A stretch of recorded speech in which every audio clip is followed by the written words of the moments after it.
Assalamualaikum, halo Sobat YouTube. Selamat datang di channel Ulas Tuntas, channel yang mengulas gadget atau apapun sampai sedalam-dalamnya bersama saya Lucky. Kalau biasanya saya selalu mengulas tentang barang, video kali ini sedikit berbeda. Saya ingin membahas mengenai drakor. Nani? Ya, kalian tidak salah dengar. Drakor alias drama Korea. Drakor yang akan dibahas di video ini adalah startup. Saya tertarik mengulas drakor ini karena startup ini cukup menjadi fenomenal dan nge-hype banget. Sampai-sampai terbentuk dua kubu di sosmed, yaitu kubu Jipyeon dan Dosan. Karena drakor ini sudah selesai, jadi saya tertarik untuk mengulas lebih jauh mengenai drakor ini. Ulasan ini akan terbagi menjadi 4 bagian, yaitu acting pemain-pemainnya, karakter development-nya, plot cerita sampai endingnya, musik score-nya, dan sinematografinya. Dari aspek tersebut, apakah drakor ini memang sebagus itu? Mari kita bahas lebih lanjut. Oh iya, sudah pasti video ini akan ada spoiler, meskipun tidak banyak. Jadi bagi yang nggak pengen kena spoiler, tutup video ini dan tonton dulu drakor startup ini sampai selesai ya. Sebelum masuk membahas tentang serial ini, saya akan berikan sinopsis singkat. Sesuai dengan judulnya, drakor startup ini adalah sebuah drama percintaan. Ya kalau nggak ada percintaannya sih bukan drama Korea namanya. Yang dilatar belakangi oleh ambisi lakon utamanya, yaitu Seo Dalmi, untuk mendirikan sebuah perusahaan startup. Tujuan dari mendirikan startup ini adalah untuk mengalahkan kakak kandungnya, Won In-jae, yang sudah sukses sebagai eksekutif di perusahaan bapak tirinya. Jadi, Dalmi dan In-jae ini terpisah karena orang tuanya bercerai ketika kecil. Dalmi ikut bapaknya, sedangkan In-jae ikut ibunya yang kemudian menikah kembali dengan orang kaya. Kemudian ketika dewasa, kurang lebih 15 tahun berlalu lah, kedua bersaudara ini bertemu kembali di suatu acara presentasi dengan In-jae sebagai narasumber karena dia adalah salah satu CEO muda yang sukses. Karena kondisi Dalmi yang ketika bertemu dengan kakaknya nasibnya sangat jomplang, ya cuma pegawai kontrakan, maka Dalmi ini mengaku-ngaku lagi bikin bisnis dengan sahabat penanya kecil, yaitu Nam Dosan. Tapi selain Dalmi tidak pernah bertemu dengan Dosan, yang Dalmi tidak tahu adalah kalau Dosan yang jadi sahabat penanya itu fiktif, alias dikarang sama neneknya yang ketika itu ingin menghibur Dalmi karena tidak punya teman.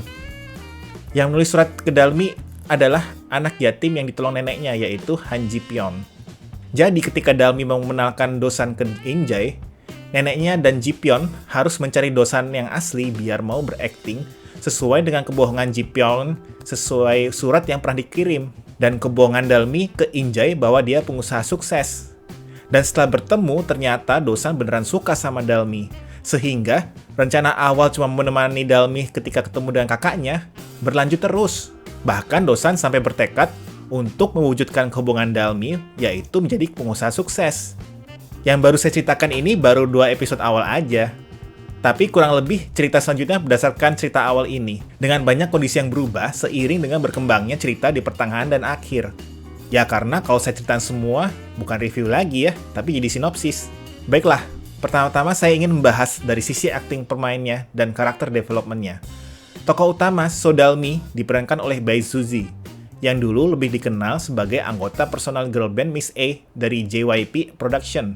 Menurut saya, akting dari Bae Suzy ini cukup baik ya. Namun, di beberapa adegan kunci, saya merasa Bae Suzy ini kurang bisa mengekspresikan bagaimana perasaan dia terhadap Dosan dan Ji-pyeon. Padahal ini merupakan plot percintaan utama, yang seharusnya bisa membuat penonton bertanya-tanya, siapakah cinta sejati Dalmi? Sehingga saya bahkan tidak sempat bingung kepada siapa cinta Dalmi akan berlabuh, karena memang tidak ditempatkan sama sekali bahwa Dalmi memiliki ketertarikan kepada Ji-pyeon. Lebih lanjut mengenai hal ini akan saya bahas di bagian plot cerita. Tokoh utama kedua adalah Nam Dosan, yang diperankan oleh Nam Jo Hyuk yang basicnya dari dunia modeling dan serial TV. Aktingnya dari Jo Hyuk ini menurut saya cukup baik juga.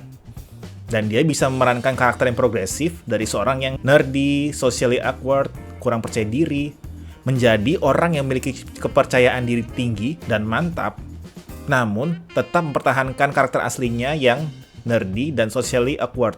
Tokoh pembantu utama adalah Han Ji-pyeon yang diperankan oleh Kim Seon Ho, yang basicnya adalah pemain teater, dan baru masuk di dunia serial TV ini cukup baru ya, di 2017. Menurut saya, akting Seon Ho ini sangat baik, dan menjadi daya tarik utama dari serial startup ini.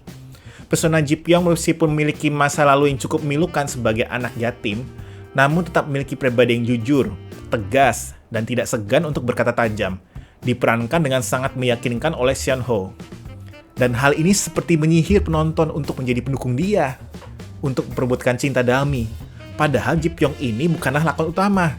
Tokoh antagonis atau pembantu berikutnya adalah Won In Jae yang diperankan oleh Kang Han-na yang sering berperan di film dan serial TV.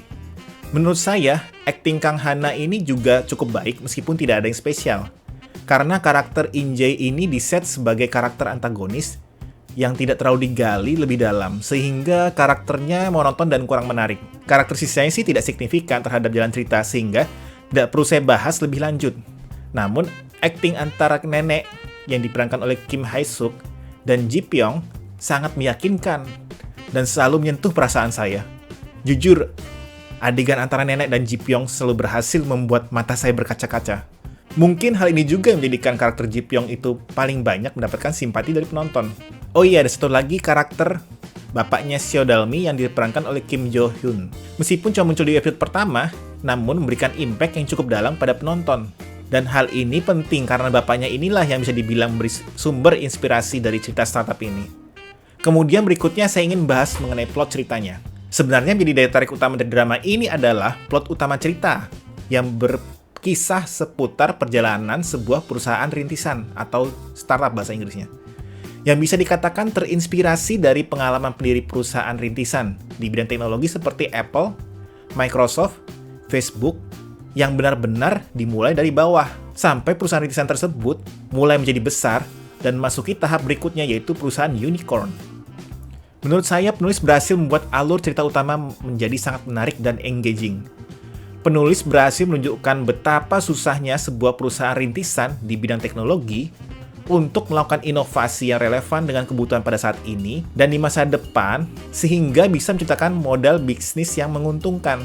Apabila Anda ingin mengetahui pelajaran bisnis yang bisa didapatkan dari drakor startup ini, saya sudah membuatkan video terpisah yang linknya akan saya taruh di deskripsi video dan di pojok kanan atas layar. Oke, lanjut. Kemudian, plot cerita tambahnya adalah kisah romansa yang menjadi bumbu cerita sehingga drama ini menjadi lebih menarik dan disertai juga dengan humor-humor ringan.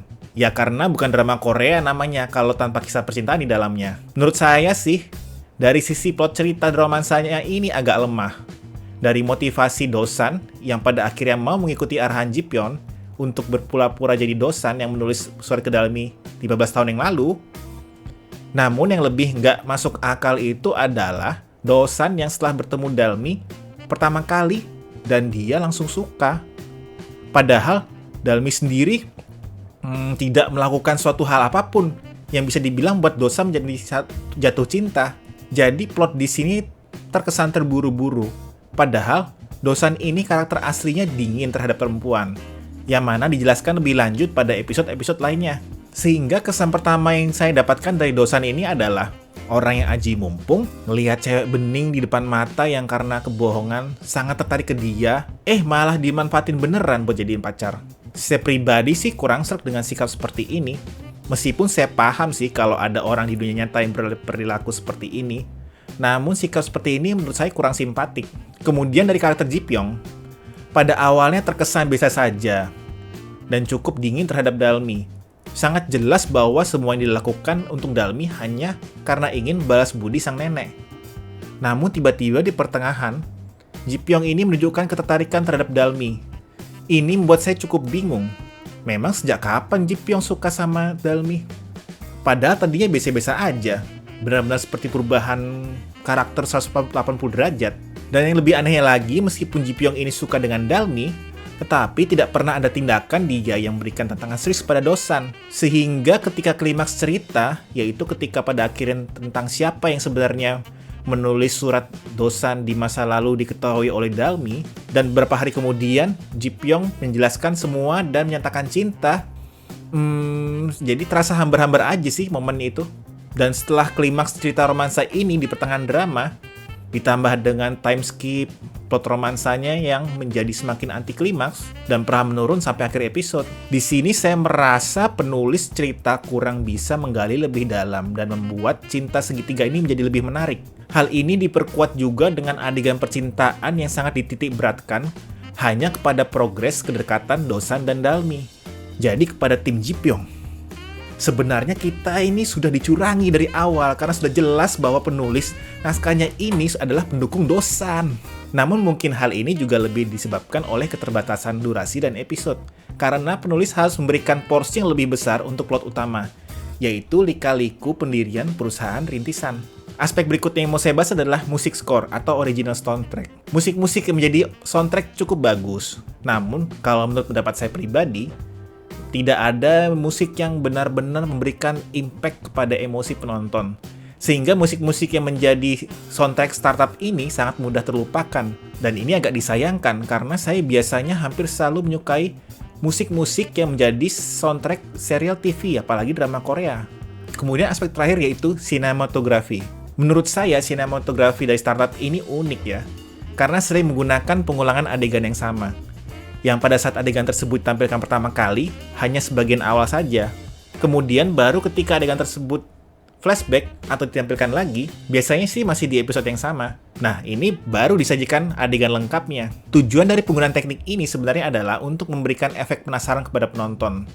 Sehingga ketika terjadi pengulangan adegan, penonton akan lebih fokus dan lebih tertarik kepada adegan tersebut. Teknik ini pernah saya lihat juga di serial yang lain. Namun biasanya hanya digunakan untuk adegan-adegan kunci yang tidak digunakan terlalu sering. Jadi hanya sekali atau 2 kali saja di dalam satu serial.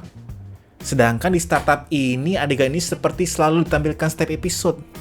Sehingga memberikan kesan repetitif dan menghilangkan esensi pentingnya adegan tersebut karena dilakukan terlalu sering.